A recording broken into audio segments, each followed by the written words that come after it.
fight fans, James Smith from In This Corner for Fight Now TV at the MGM Grand in Las Vegas, awaiting the moment. Mayweather and Maidana on Showtime pay-per-view. Before those two combatants step inside this ring here at the MGM Grand, a stacked undercard will take place featuring a plethora of Mayweather-promoted fighters and two superstars of the game. Amir Khan, as he steps up to the welterweight division, he faces dangerous Louis Collazo, and Adrien Broner, coming off that loss to Marcos Maidana, the first of his career, he takes on Carlos Molina.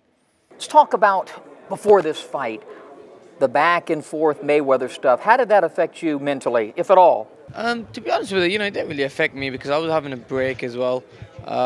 What did kind of upset me was that I took the fight. I didn't get the fight. I didn't take the fight ahead with Alexander for the IBF World Title at the welterweight division. I think that would have been a great title win for me, and I would have been a world champion. So then maybe I would have gone into the mix with a stronger backing, having a world title as well against Floyd Mayweather.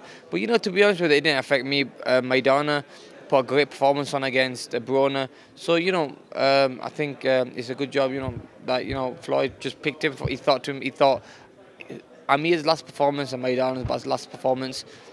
And who will make it easier for Floyd with the speed, explosiveness, power, and the good boxer, or will the come forward, flat-footed fighter like Maidana? Would that cause me problems? So I think he knew I'd cause him more problems, and he's gone with the easy option. I mean, Maidana's someone who I beat. But look, I wish them both all the best, and as soon as I kind of got the drift of it not being me, even though he did the voting thing on the internet, I won the voting thing on his official website. I thought, that was a bit silly, really. But look, it's not my turn, and it's not my time yet. So I'm just going to focus on who my next opponent is, and that's when the name was put to me, which was Collazo. And I said, look, I'll fight Collazo. He just had a great win against Victor Ortiz. He looked really impressive. So, I cannot look further and look past this fight because, it's a tough, difficult fight. This is not an easy fight for me. So I have to win this fight first for me to, be where I need to be. Plus, if I want the Mayweather fight, I can't afford to let this slip up happen. I need to win this fight. We followed your career from the embryonic stages since you've come over to the States, had different trainers, and what's Virgil brought to your game? Virgil is a great technician. He tells you he tells you great things to do. Stick to a game plan. I mean, the way he gives me instructions, you have to listen to him. He's very wise in the corner, in a fight. And he's, like I said, if you're making mistakes, he'll put you on the spot and tell you, look, you're making mistakes, you need to change, and you need to do this and do that, whatever it is.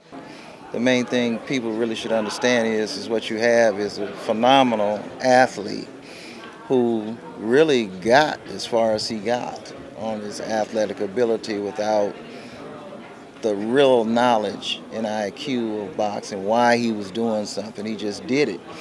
And I told him, once you understand what you're doing and why you're doing it, it's going to take you to another level. But you have to be here. You can't come to camp and we prepare for an opponent. We have to prepare for somebody. You have to come when there's nobody to prepare for, and it's just you and I. If you do that, I believe you can go back to where you aspire to go. So he did it. Is he a good listener?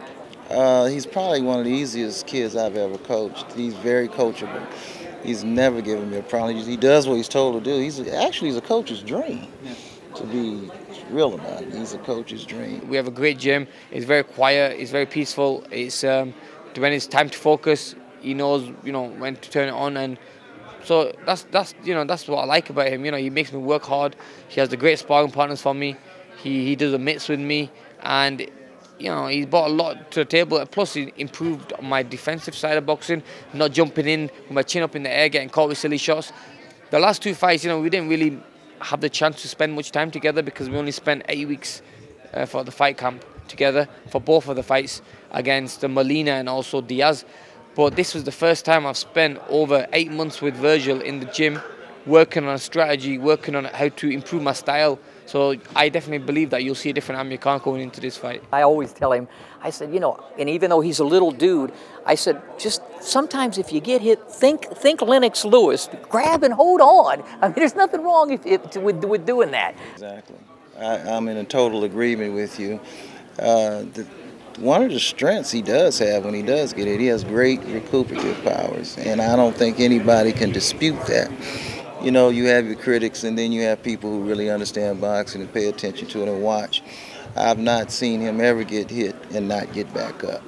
And even in the Garcia fight, that was a real wicked punch that he took, but he got back up and he was actually winning the round again. But instead of settling down and letting the fight come to him, he kept pressing the issue and put himself in the line of fire again. So that was the first thing that we addressed when he came. Wasn't much teaching going on other than how to survive if this happens. And I think he demonstrated that in his last fight. When he got his feet tangled up with Diaz, Diaz knocked him down, and he stepped off of him and collected himself. And even in the 10th round, when he was hurt, he kept him at bay and recuperated and came back and boxed beautiful. So that was a very good learning curve for him. And Collazo as your opponent, talk about your prediction on the fight. Save the prediction for the end. What's your game plan against him? He's coming off, like you said, a big win. Collazo's a great fighter. You know, he's a good boxer, southpaw, very awkward. The game plan will be, you know, being smart, not making mistakes. You know, I'm going into a new weight division, which is going to be a little bit tougher. These guys are going to take more shots. They're going to hit harder as well. So I have to be very smart in there. I think if I stick to my skills and my movement and my boxing, we can definitely get the win. It's not going to be easy, but we'll get the win. And I think look, I train for the fight to go the whole distance. I'm not going to try going in there knocking him out because that's a mistake I made before. I'm just going to go in there, put in a good performance, and if the knockout comes, if I hurt him, then I'll finish him off. Collazo does not have visibility. I'm just going to say that right now. He doesn't. If he lets this fight come to him and takes his time, he'll do well. Saturday night is going to be a great performance. You know, I want everyone to tune in on Showtime. It's going to be pay-per-view.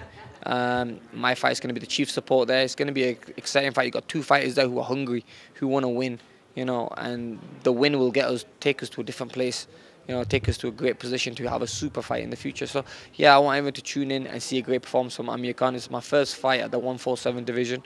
So it's new to me. I'm not killing myself making the weight. I'm happy. And it's going to be a great performance. I'm going to put a great performance for all the fans. I hope you guys tune in. You know, I was lucky enough to be with Muhammad Ali leading up to his first fight with Joe Frazier. He lost that fight.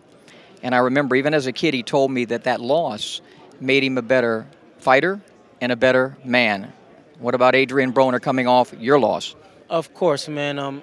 A loss like that, and being as young as I am, taking that loss and taking that defeat like I took it, you know, it only bettered me. It only made me stronger. It only made me realize things that I didn't see before. And I feel great. You know, I feel better than before, and I'm just ready to go. Stylistically, watching films of that fight, you're a tremendous defensive fighter. But what flaws did you see in your game that you're working on to improve now? It wasn't no flaws. It wasn't no flaws. I got caught with shots. And this is boxing. When you get caught with those type of shots, you know, a writer or a reporter would never know what that feel like. And I stayed as calm as possible, and I survived that fight. And you know, I gave him the hell of a fight of his career on my worst night. Saturday night, Molina, look into that camera and tell the folks what's going to happen. Oh, man, I'm going to kick your ass, man. It ain't, you know, it's in the pudding. You know what I'm saying? I come to fight, and he really ain't said nothing. He actually ain't said a word to me, and we can keep it that way.